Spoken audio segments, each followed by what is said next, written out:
Mano, eu tô com cabelo branco já, mano.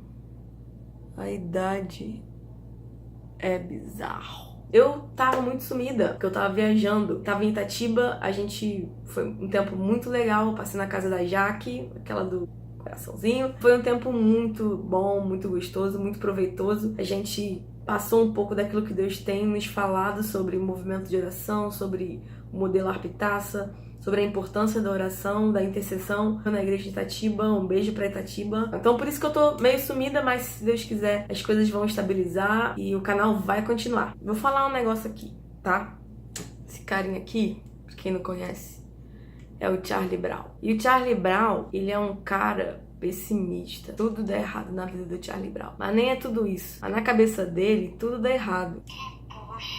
E eu me identificava muito com Charlie Brown, porque também eu tenho a tendência a ser muito pessimista. Só que não é legal ser pessimista. Por quê? Porque o pessimista não alcança nada, porque ele sempre acha que vai dar tudo errado, então ele nunca vai se arriscar, porque no fim não vai dar certo. Só que, se você quer andar com Deus, cara, você não pode ser pessimista. Você que tá achando que acabou sua vida, nada do que Deus falou vai se cumprir, que tudo que você sonhou já era. Para com isso. Vamos parar com isso? Vamos parar com isso, Clarice? Vamos parar com isso. Quero trazer o exemplo de alguém que tinha uma promessa de Deus e achou que, de repente, em algum momento, provavelmente ele pensou que tudo tinha acabado. Pra ele que já era, que foi José. José, ele tinha sonhos, né, que causavam muito inveja nos seus irmãos, porque no sonho era como se ele fosse governar, como se seus irmãos, seus pais se prostrassem diante dele, como se ele fosse governar sobre eles, e ele era o caçula.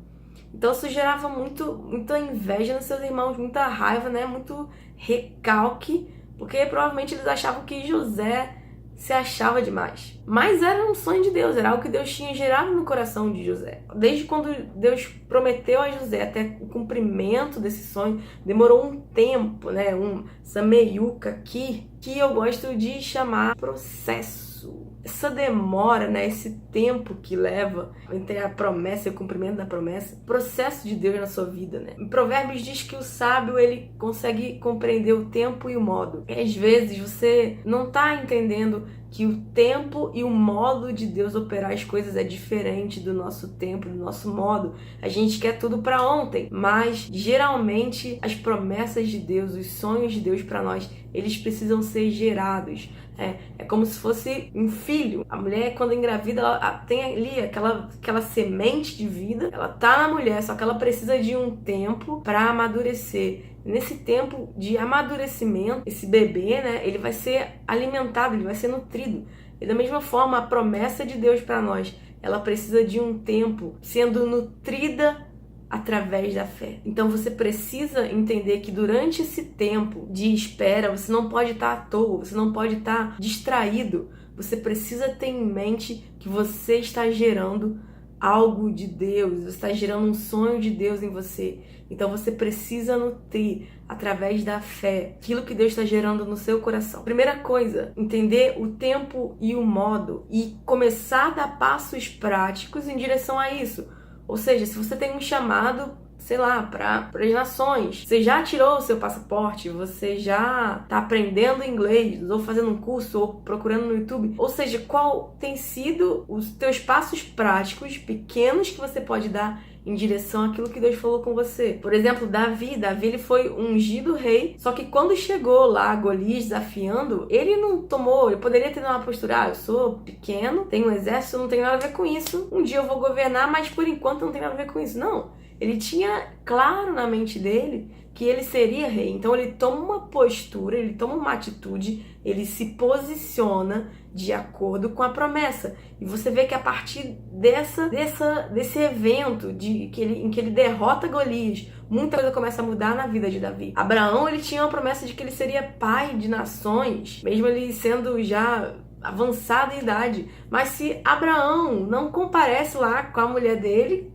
não ia vir Isaac. Ou seja, você precisa tomar atitude, você precisa tomar passos práticos para você chegar nesse lugar da promessa. Eu preciso. Tô falando pra mim, primeiramente. Tô buscando esse lugar, porque Deus é um Deus de parceria. Ele não vai fazer as coisas sozinho, ele não é um mágico. Ele quer trabalhar em parceria com você. Segunda coisa que eu quero destacar é que esse processo é um momento em que Deus vai aperfeiçoar o seu coração e vai gerar uma fé no seu coração que não existia antes de que você tivesse aquela promessa.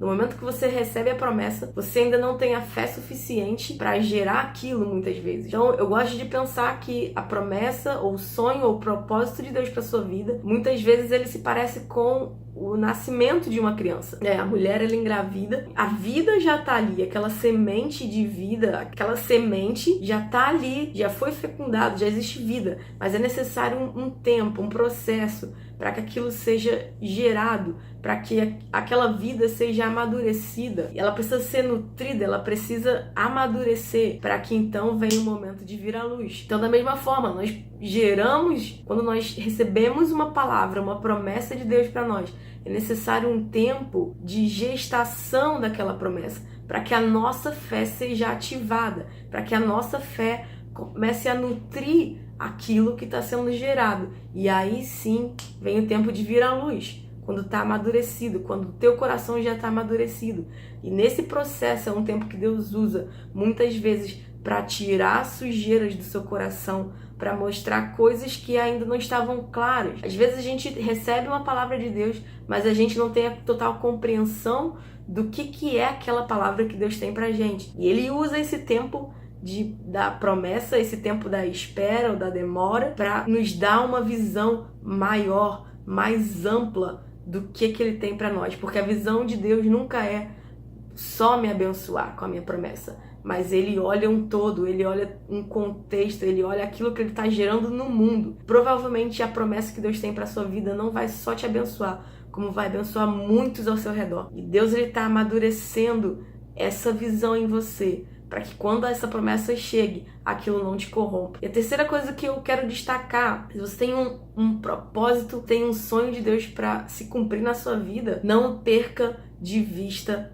a promessa. Não perca de vista o sonho de Deus para você. Como você não perde de vista? Primeiro, anote tudo que Deus te fala e comece a caminhar, comece a fazer escolhas desde hoje em direção a essa promessa. Muitas pessoas não alcançam a promessa que Deus tem, o propósito que Deus tem para elas, não porque Deus desistiu, não porque a pessoa não ouviu. Muitas vezes a pessoa ouviu corretamente, mas ela perdeu de vista aquilo que Deus tinha. Eu gosto de usar muito um exemplo que uma amiga minha, a Rebeca Rica, falou uma vez pra mim, e isso nunca saiu da minha cabeça. E você pode até rir, mas é uma coisa que pra mim funciona muito. Vamos dizer que eu tenho um chamado para ser um macaco. Uau, que chamado top. Então, eu tenho esse chamado, eu acredito que um dia eu vou chegar a ser um macaco. Hoje, eu tenho a oportunidade ou de me alimentar de banana ou de maçã. Só que eu sei que o alimento que é mais apropriado para o macaco, que vai ter os nutrientes que o macaco mais precisa, é a banana. Se eu tenho em vista que é isso que vai acontecer na minha vida, o que eu vou fazer? Eu vou tomar uma escolha de me alimentar com aquilo que vai nutrir o meu chamado. Ou seja, eu vou então escolher me alimentar de banana. Mas se eu perco de vista, nossa, tá demorando, acho que não era isso, acho que eu ouvi errado. Posso comer da maçã. A maçã parece ser interessante também. Não é errado comer da maçã, entende? O que acontece? Eu vou começar a me distanciar daquilo que Deus tem pra minha vida. Então, às vezes na vida existem escolhas que não são nem certas ou erradas, mas eu posso fazer escolhas que me aproximam da promessa que Deus tem pra mim, do propósito que Deus tem pra mim. Posso fazer escolhas que me afastam. Você pode pedir sabedoria a Deus para que você comece a fazer escolhas que te aproximam daquele propósito que Deus tem pra você, e não escolhas que te afastam. Hoje, se você tá num tempo de processo, se você achou que tudo na sua vida ia correr rápido, porque agora sim é a grande revelação, aquele grande empurrão que você precisava para fazer acontecer e às vezes nada aconteceu, não desista da promessa que Deus tem para você.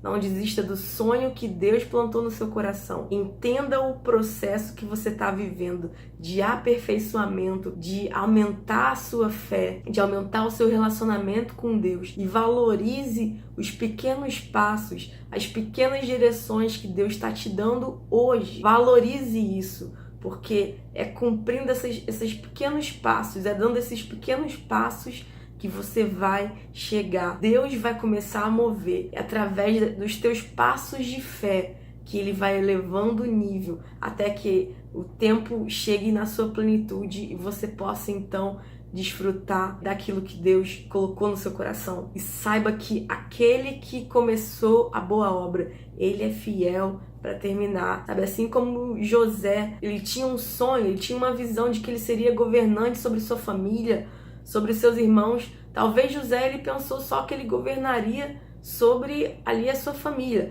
mas a promessa, o propósito de Deus era muito maior e ele não poderia ver se ele não passasse por todo o processo. Mas eu acredito que em todo momento José, ele se manteve fiel à promessa, ele se manteve fiel a Deus, ele acreditou naquele que tinha feito a promessa e ele conseguiu então salvar não só a sua família, mas todo o Egito e todos os povos ao redor. Então ele foi usado por Deus na promessa para salvar muitas pessoas. Não desista dos sonhos e dos propósitos que Deus tem para você. Seja fiel no pouco, que sobre muito ele vai te colocar. Se você gostou do vídeo, deixa o seu like, se inscreve no canal, compartilha com todos os seus amigos. Eu quero dar um recado que dia 29 vai ser lançado aqui no YouTube uma música, um clipe. Na verdade eu não sei direito que vai ser lançado, mas vai ser lançado um clipe da minha amiga Lohane Rocha, uma amiga muito querida que ela fez Fascinação comigo, agora a turma 7 que acabou, e Deus deu uma música muito especial pra ela, é linda, e vai ser lançado, se eu não me engano, no canal dela. Eu vou deixar aqui embaixo a descrição do canal dela pra você se inscrever. Dia 29 de janeiro vai ser lançado o clipe dela e tá top, a música é linda demais. Eu quero convidar você a conhecer e compartilhar com todos os seus amigos também. Ok? O que mais que eu quero falar? Deus abençoe, tchau!